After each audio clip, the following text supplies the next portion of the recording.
Buenos días, hermanos. Dios les bendiga ricamente. Qué bueno estar otra vez aquí con ustedes, con esta clase a través de este medio. Gracias por su atención, siempre se las doy, sabiendo que a través de sus pequeños comentarios o hasta un dedito levantado, ¿verdad? Me gusta recibir sabiendo que están llegando. Y como siempre les digo, espero que sea de bendición para todos ustedes esta clase. Y siempre les recuerdo, todo lo bueno es del Señor, todo lo malo es mío, así que échenme la culpa a mí y deséchenlo. Y vamos adelante. Esta clase es para aprender lo que el Señor tiene para nosotros. Doy gracias a Dios porque ya llevamos bastante tiempo haciendo estas grabaciones, presentándolas en la página de YouTube de la iglesia. Y gracias a la iglesia Hope Chapel Presbyterian por permitirnos hacer esto, donde también pues soy anciano. Y gracias al anciano John Roberts y al pastor reverendo Matt Duboc por su apoyo en todas estas cosas. Gracias a ustedes también que están pendientes siempre de estas clases y yo espero que les aprovechen lo más posible. Gracias a los hermanos que mandan sus comentarios, gracias a cada uno y gracias al Señor por todo esto. Hoy nos toca caminar sobre los primeros 22 versos del capítulo 4 del libro de los Hechos. Ya estamos caminando, recuerda que son 28 capítulos, así que tenemos que caminar. Hoy vamos a dividir este pasaje en dos porque se hace un poco largo y me gustaría tratar los puntos con mucha claridad. Así que vamos a orar, luego leo la parte de Hechos 4, Hechos 4, 1 al 22 y comenzamos con la explicación. Y la semana que viene terminamos esta clase si el Señor lo permite. Vamos a orar. Padre, gracias por la bendición de estar aquí juntos una vez más a través de este medio. Dándole gracias, Señor, porque podemos usar esta tecnología para llegar a otras personas en otros lugares que no llegaríamos si no fuera por ella. Padre, te pido que uses siempre tu palabra, como tu palabra misma lo enseña. Que no vuelve a ti vacía, Señor, sino que por tu Espíritu Santo tú la uses. Usa mis pensamientos y mis palabras para interpretar y compartir con mis hermanos, pero que sea tu Espíritu Santo el que habla a nuestros corazones. A menos que así sea, Señor, en vano es el esfuerzo. A menos que así sea, trabajamos en vano. Y te pido que tú lo hagas. Gracias por todos los hermanos que apoyan para que este programa salga.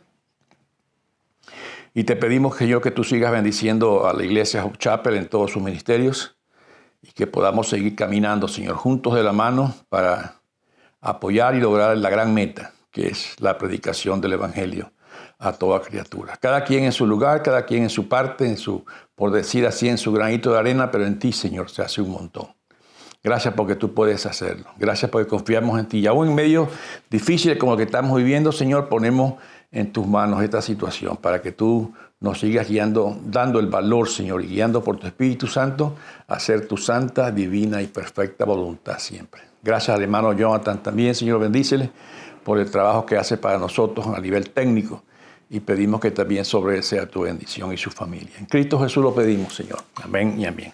Bien, voy a estar leyendo entonces capítulo 4 de Hechos 1 al 22, una historia bastante interesante. Dice así la palabra del Señor. Mientras Pedro y Juan le hablaban a la gente, se les presentaron los sacerdotes, el capitán de la guardia del templo y los saduceos. Estaban muy disgustados porque los apóstoles enseñaban a la gente y proclamaban la resurrección, que se había hecho evidente en el caso de Jesús. Prendieron a Pedro y a Juan y como ya anochecía, los metieron a la cárcel hasta el día siguiente. Pero muchos de los que oyeron el mensaje creyeron y el número de ellos llegaba a unos 5,000. Al día siguiente se reunieron en Jerusalén los gobernantes, los ancianos y los maestros de la ley. Allí estaba el sumo sacerdote Anás, Caifás, Juan Alejandro y los otros miembros de la familia del sumo sacerdote. Hicieron que Pedro y Juan comparecieran ante ellos y comenzaron a interrogarlos. ¿Con qué poder o en nombre de quién hicieron ustedes esto? Pedro, lleno del Espíritu Santo, respondió: gobernantes del pueblo y ancianos, hoy se nos procesa por haber favorecido a un inválido.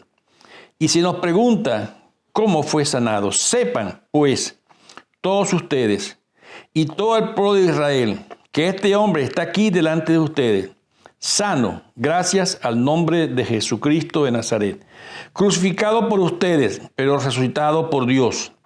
Jesucristo es la piedra que desecharon ustedes los constructores y que ha llegado a ser la piedra angular.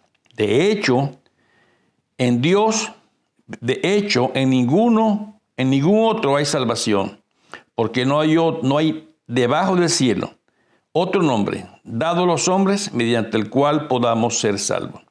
Los gobernantes, al ver osadía con lo que hablaban Pedro y Juan, y al darse cuenta de que eran gente sin estudios ni preparación, quedaron asombrados y reconocieron que habían estado con Jesús. Además, como vieron que los acompañaba el hombre que había sido sanado, no tenían nada que alegar. Así que les mandaron que se retiraran del consejo y se pusieron a deliberar entre sí. ¿Qué vamos a hacer con estos sujetos? Es un hecho de que por medio de ellos ha ocurrido un milagro evidente. Todos los que vivían en Jerusalén lo saben y no podemos negarlo. Pero para evitar que este asunto siga divulgándose entre la gente, vamos a amenazarlos para que no vuelvan a hablar en ese nombre a nadie. Los llamaron y les ordenaron terminantemente que dejaran de hablar y enseñar acerca del nombre de Jesús. Pero Pedro y Juan replicaron: es justo delante de Dios obedecerlos ustedes en vez de obedecerlo a Él. Júzguenlo ustedes mismos. Nosotros no podemos dejar de hablar de lo que hemos visto y oído. Después de nuevas amenazas, los dejaron irse. Por causa de la gente, no hallaron manera de castigarlos. Todos alababan a Dios por lo que había sucedido, pues el hombre que había sido milagrosamente sanado tenía más de 40 años. Ahí está la verdad del Evangelio, de esta historia tan hermosa. Y yo diría que el comienzo de lo que podía llamarse la gran resistencia contra el Evangelio de Cristo Jesús. Por cierto, algo que no ha terminado aún después de 20 siglos, por llamarlo así. Al principio dice aquí claramente que no tanto por el pueblo, la resistencia, pero más por las autoridades, especialmente las autoridades religiosas. Y después, vamos a seguir leyendo Hechos, después vamos a ver también las autoridades políticas complotadas, por decir así, con las autoridades religiosas para oponerse a este mensaje que estaba predicando los apóstoles. Vamos a ver los hechos en este pasaje, como siempre lo hacemos, estudiando el pasaje y entendiéndolo bien para que quede claro. Comenzamos con ese famoso arresto. Ya había venido de esa sanidad que estudiamos la semana pasada, de ese paralítico que habían sanado ahí en la puerta del templo, y por supuesto había sido una gran alboroto, por decir así. Ya era un hombre bien conocido en esa zona. Y algo que también le había pasado a Cristo, por cierto, que la popularidad de Cristo y de los apóstoles estaba siendo favorecida por el pueblo que estaba viendo la obra, no así en tanto por las autoridades, especialmente en este caso, las autoridades religiosas, y querían impedir que se les apreciara, que se les predicara. Y eso le pasó a Cristo muchas veces. Si ustedes van conmigo a Lucas 19, los versos 47 y 48, vamos a ver también el caso de Cristo. Lucas 19, 47 y 48. Ya lo estoy llegando. Lo leo para ustedes. Todos los días enseñaba en el templo, y los jefes de los sacerdotes, los maestros de la ley y los dirigentes del pueblo procuraban matarlo. Sin embargo, no encontraban manera de hacerlo porque todo el pueblo lo escuchaba con gran interés. Y si saltan un poquito más al 20:19, vamos a ver algo muy parecido. 20:19, Lucas 20:19. Los maestros de la ley y los jefes de los sacerdotes, cayendo en cuenta que la parábola era dirigida contra ellos, buscaron la manera de echarle mano en aquel mismo momento, pero temían al pueblo. Otra vez, favorable para unos, para el pueblo en este caso, todavía favorable, pero desfavorable, especialmente para las autoridades religiosas en este momento. Pero muy pronto, por cierto, tanto en el caso de Jesús como en el caso de los apóstoles, esta situación iba a cambiar rápidamente. Por decir así, cambió de dirección un tiempo después. Si ustedes ven un poquito más adelante en el capítulo 7, van a ver que ya llegó la famosa sacrificio o asesinato de Esteban, ¿verdad? Como diácono. Ahí en el capítulo 7 lo pueden ver tranquilamente. Porque esto cambió tanto de las autoridades más fuertes todavía y luego involucraron al pueblo y se opusieron a ellos poco tiempo después. El pueblo también prácticamente se estaba oponiendo ahora también a este mensaje. Por cierto, muy manipulado por esas autoridades religiosas del momento. Ahora, si ustedes, estudiando todo el capítulo completo todo el libro completo de los Hechos, nosotros vemos que casi al principio, desde ese primer principio que estamos estudiando hasta el final, vamos a ver que esto se repetía. En el caso de Pablo, públicamente se pedía que fuera muerto, ¿verdad? Hechos 21, 35 al 36, pueden verlo. Repito, Hechos 21, 35 al 36. Vemos mucho de esto prácticamente desde este primer capítulo 4 hasta el final de el libro de los Hechos. Estamos viendo que comienza con este arresto y al final estamos viendo ya a Pablo que termina encarcelado. Fue un proceso que duró todo este tiempo, no había descanso, por decirlo así. Por cierto, ahí estaba esta gente que ya había crucificado a Cristo también, los mismos dirigentes.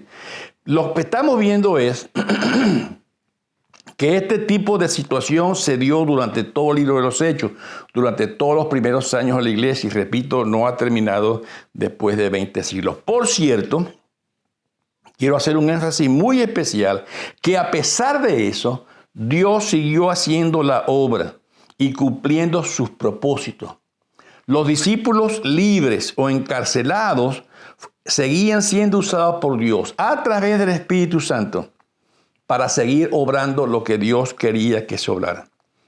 No se detuvo la obra del Señor por la persecución que tenían sobre ellos las autoridades religiosas en este caso y después también las autoridades políticas. Aquí vemos a Pedro y a Pablo, a Pedro y Juan, que son detenidos.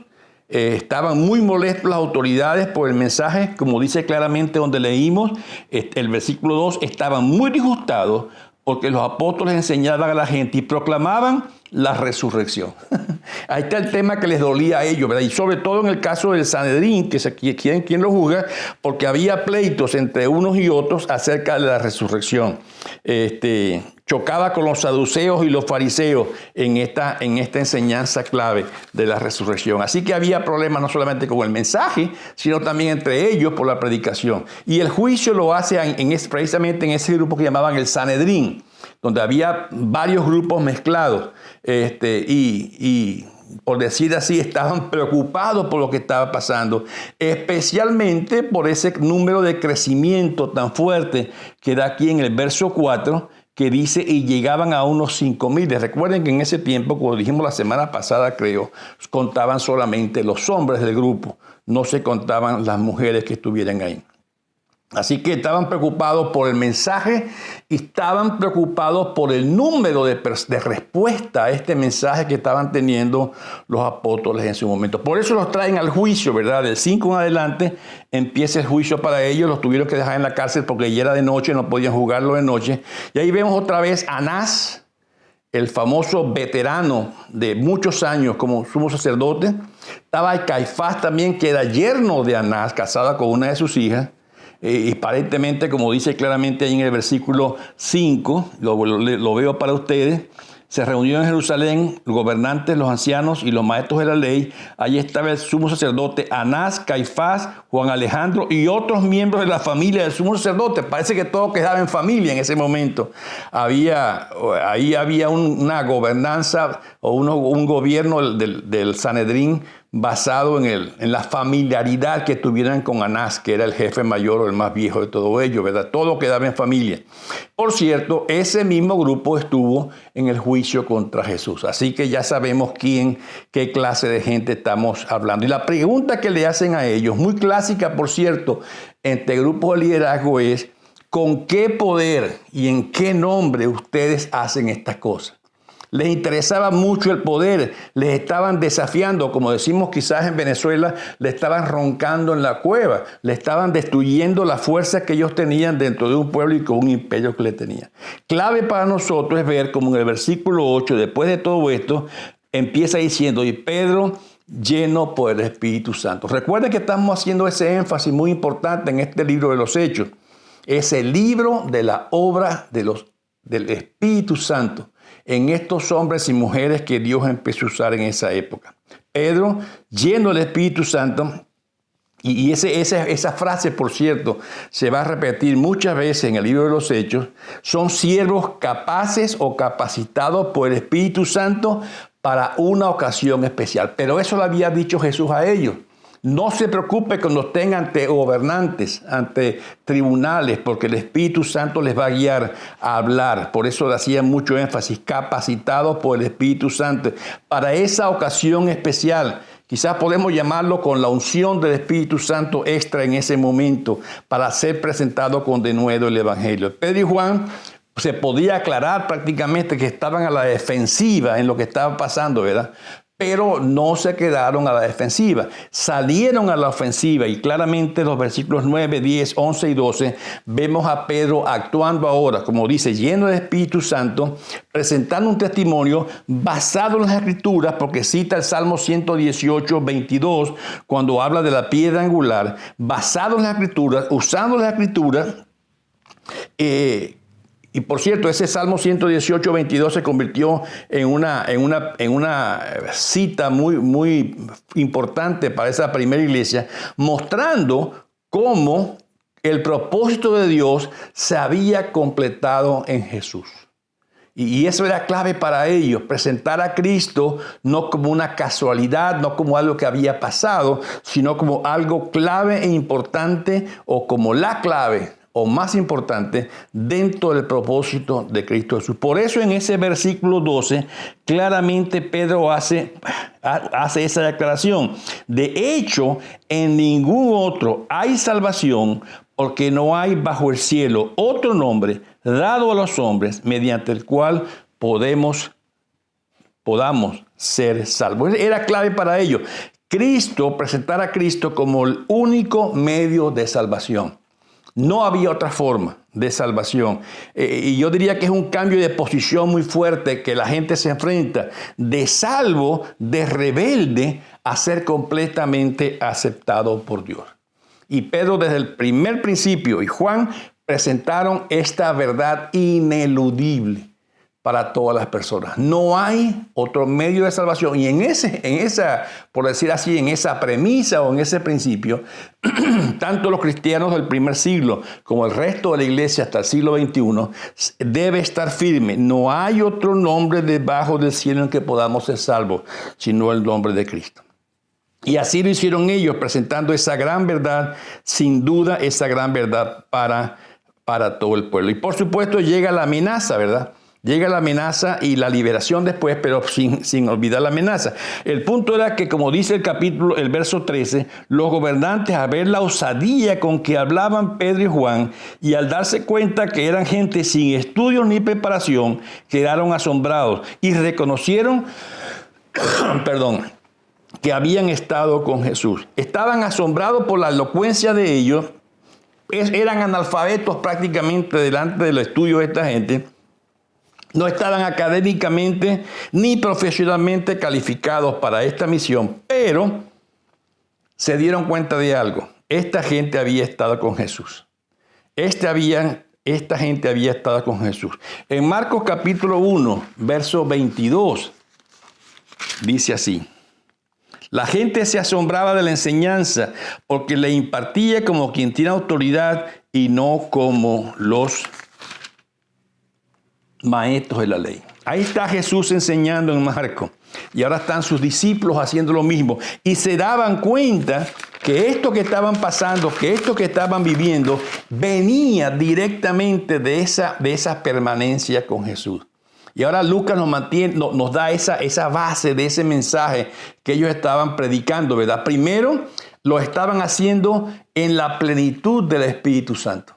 No estaban hablando ellos solos, no estaban hablando por ellos mismos. Se estaba cumpliendo la promesa que Cristo les había hecho. Él les dará de qué hablar o qué decir. Y segundo, esa base sólida en las Escrituras. En la Biblia, en las Escrituras, en el Antiguo Testamento. Esa base sólida. Y yo diría que así empezaron a actuar el resto de los apóstoles. En todo el libro de los Hechos, no solamente presentando con denuedo y con valentía a través del Espíritu Santo, sino presentando la base escritural. Ellos confiaban en este mensaje y el Espíritu Santo les capacitaba para hablar. Por supuesto, entonces viene la historia, los sacaron del juicio y tienen que decidir qué hacer. Lo primero que reconocen es, señores, el milagro es evidente, no podemos negarlo. No los podemos castigar, el pueblo los está apoyando, la gente está alabando a Dios por lo que está pasando.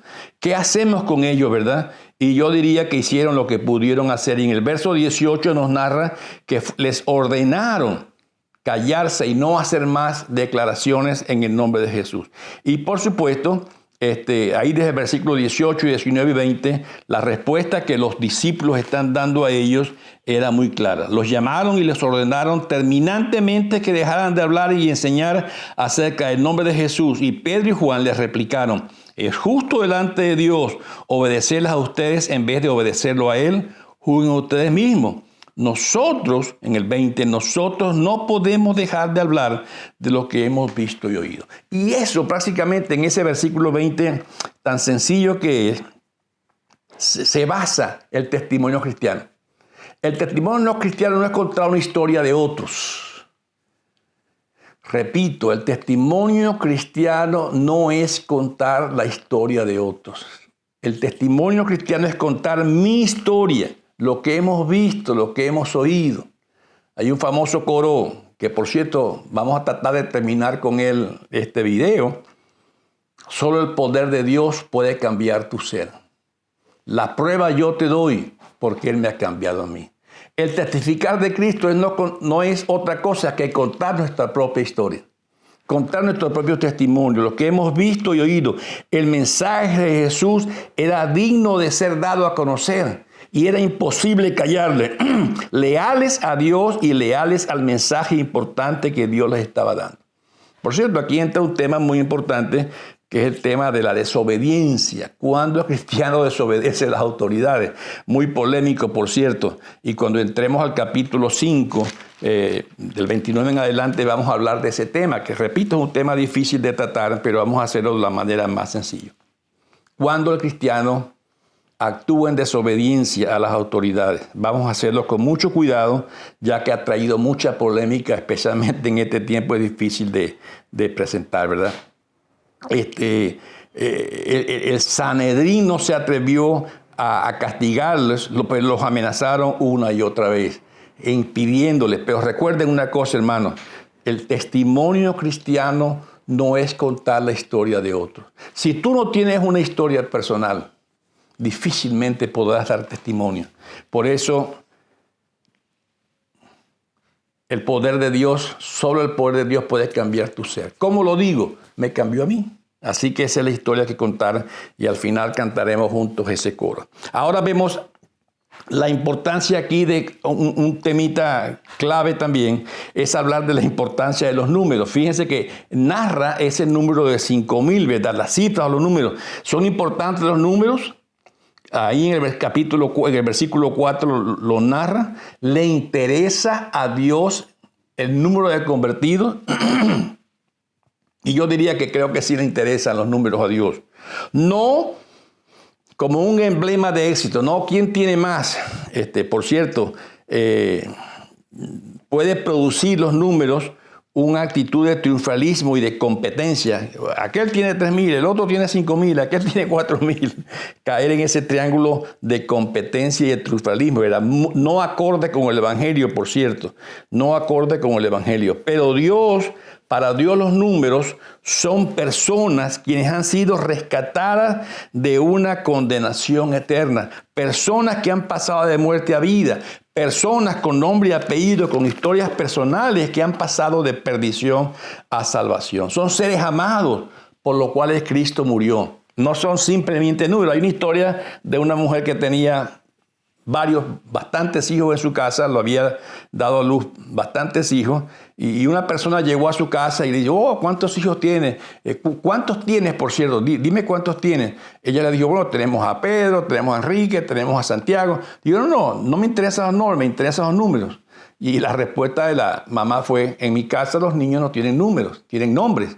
Por eso tengo que darlos por nombre, porque los tratamos por nombre, son personas. Y así exactamente yo diría que es la misma idea de esto. No son números, son personas para Dios. Y tú y yo somos personas, y aunque tengamos que dar un número, son personas con nombre y apellido que cuentan para Dios. Así que Dios, creo que sí le interesan los números a Dios, porque son almas rescatadas del infierno para Él mismo. Y otro tema importante que aquí vemos en este pasaje es el tema del sufrimiento, de la persecución. Mucha gente hoy en día dice, oye, ¿qué tal sería vivir en esa iglesia del libro de los Hechos? Muy romántico quizás el tema, ¿verdad? El libro de los Hechos, había milagros, había conversiones por cantidades, había gran unidad. Era dirigida por líderes realmente llenos de Espíritu Santo, y etcétera. Podemos hacer una lista de las cosas buenas que tenían. Pero, y siempre hay un pero en estas cosas, olvidan que también la iglesia del libro de los Hechos tenía problemas. No solamente problemas externos, como los que estamos viendo en este momento, esa persecución, ese sufrimiento, pero también tenían problemas internos que la iglesia tuvo que confrontar y luchar.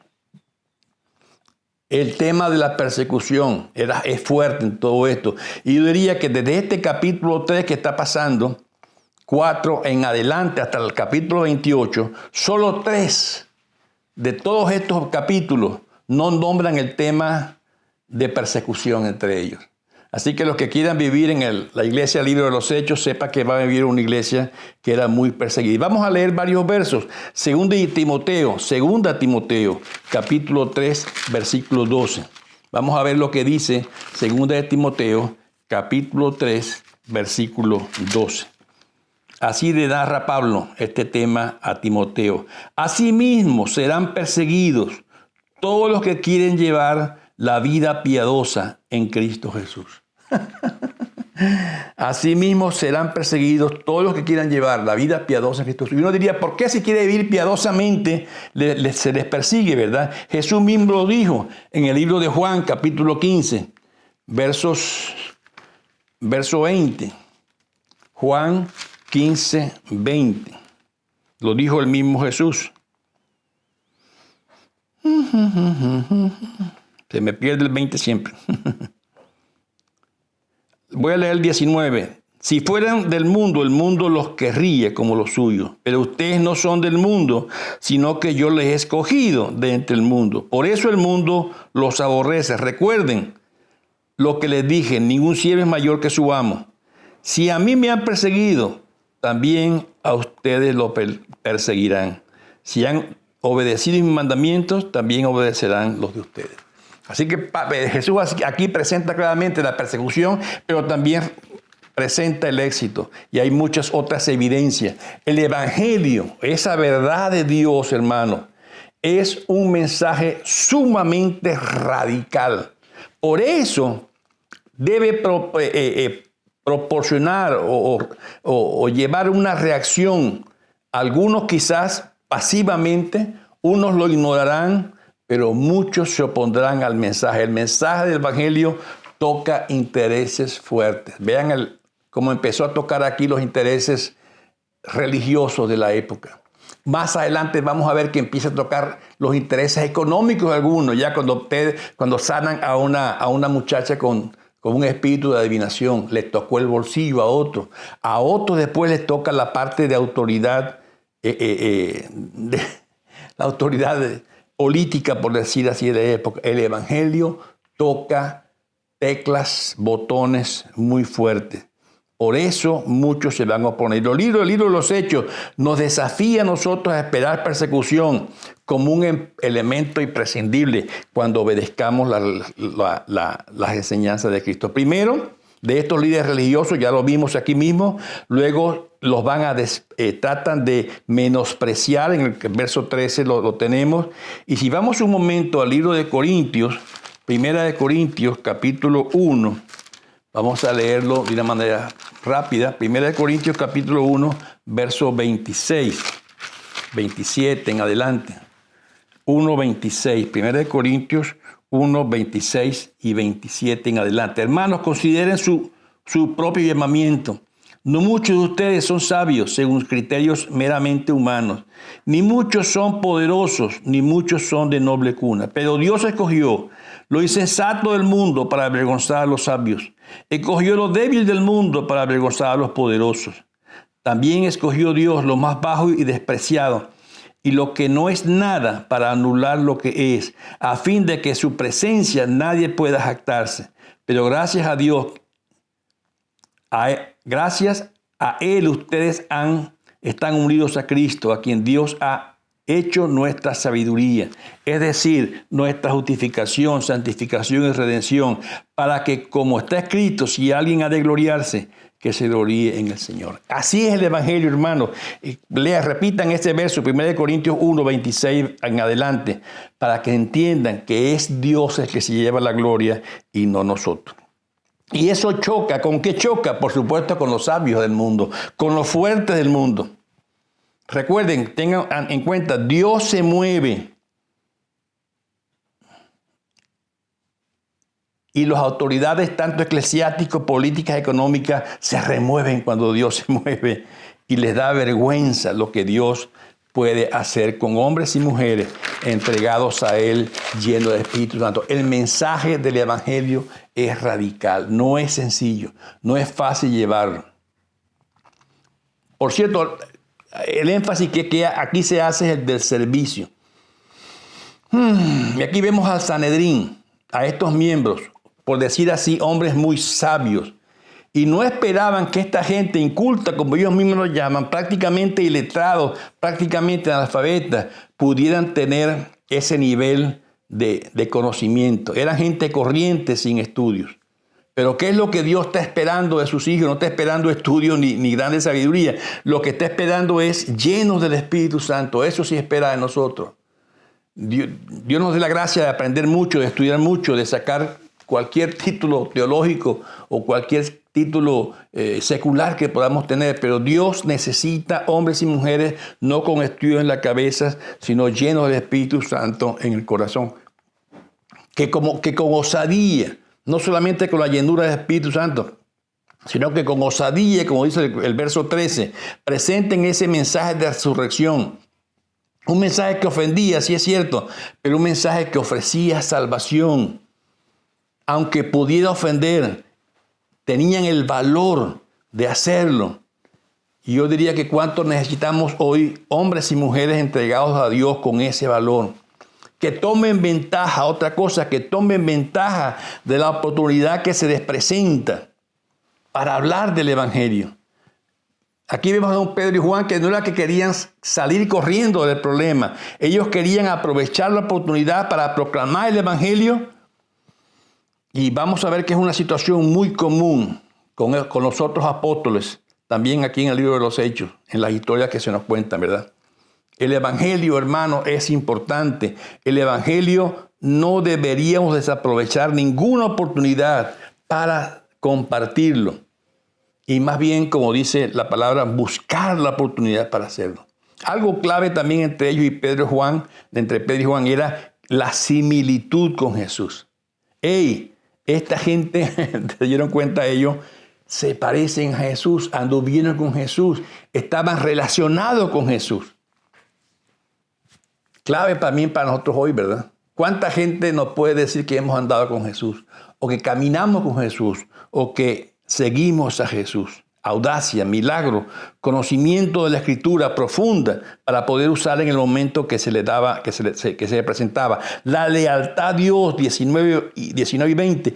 Obedecer a Dios trae consecuencias, hermano. Obedecer a Dios no siempre trae la corona en esta tierra. La corona de justicia sí nos está prometida. Pero obedecer a Dios, la lealtad a Dios, siempre traerá consecuencias.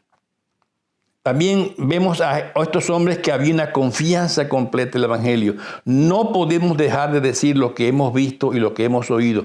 El Evangelio, como os dije hace un momento, es una experiencia personal innegable. Por eso necesitamos esa experiencia para poderla contar a otros. No vivimos como ellos y no creemos en lo que ellos creen. Creemos en esta veracidad. Nosotros creemos en la veracidad del Evangelio. Los discípulos vieron esto personalmente, ojo a ojo, por decir así. Nosotros creemos lo que ellos vieron y creemos lo que ellos experimentaron, porque ahora también lo podemos experimentar nosotros. 20 siglos después, a lo que ellos nos narraron, también podemos decir que es nuestro testimonio personal o que es nuestra experiencia personal. Podemos afirmarlo y podemos creerlo, que somos únicos, que este mensaje del Señor es único, y por eso declarar enfáticamente: no hay otro nombre en el que el hombre pueda ser salvo, sino en el nombre de Jesús. Por eso ese coro que les nombré hace poco nos trae a nosotros también recuerdo, ¿verdad? Solo el poder de Dios puede cambiar tu ser. La prueba yo te doy, Él me ha cambiado a mí. ¿No ves que soy feliz? Creyendo en el Señor, nueva criatura soy, nueva soy. Y vamos a terminar, por cierto, con esta música. Le pedí a Jonathan que me pusiera esa música al final, un pequeño video muy corto, con la música de ese coro que ha sido cantado por años en toda América Latina. Yo estoy seguro que ustedes lo conocen. Solo el poder de Dios puede cambiar mi ser. Hermanos queridos, tenemos un mensaje poderoso, grandioso, único.